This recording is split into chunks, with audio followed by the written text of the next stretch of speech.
ભાવનગર મહાનગરપાલિકા દ્વારા શહેરમાં અસ્થાયી દબાણો દૂર કરવાની ઝુંબેશ સતત ચાલુ રાખવામાં આવી છે. ઝુંબેશના ભાગરૂપે આજે વિવિધ વિસ્તારોમાં કાર્યવાહી હાથ ધરવામાં આવી હતી. મહાનગરપાલિકાની ટીમે ગંગાજળિયા તળાવ પાસેથી અસ્થાયી દબાણો દૂર કરી 3 લારીઓ જપ્ત કરી હતી. જ્યારે વોરા બજાર વિસ્તારમાંથી અસ્થાયી દબાણો હટાવી સામાન સહિત કુલ 10 લારીઓ જપ્ત કરવામાં આવી હતી. આ ઉપરાંત 5 કેરેટ, એક મંજૂરી વગરનું બોર્ડ, એક છત્રી તેમજ અન્ય છૂટક સામાન પણ જપ્ત કરાયો હતો.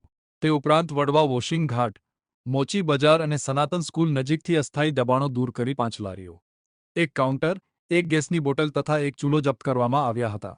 મહાનગરપાલિકાના અધિકારીઓએ જણાવ્યું હતું કે શહેરમાં ટ્રાફિક વ્યવસ્થા સુચારુ રહે તેમજ જાહેર રસ્તા અને સ્થળો પરથી દબાણ દૂર કરવા માટે આવી કાર્યવાહી આગળ પણ યથાવત રાખવામાં આવશે.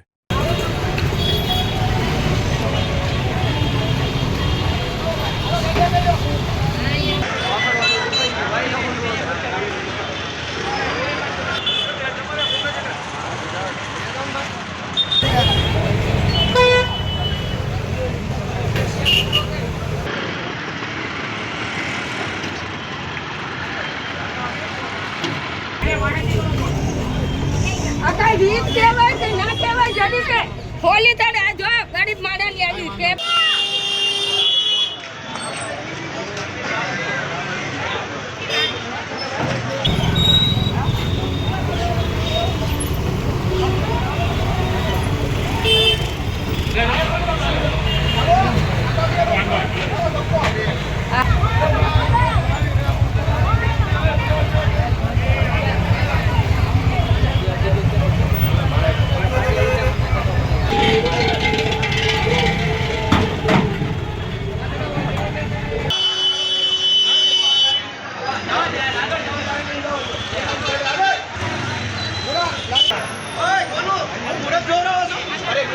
ઘણી જાય બે થી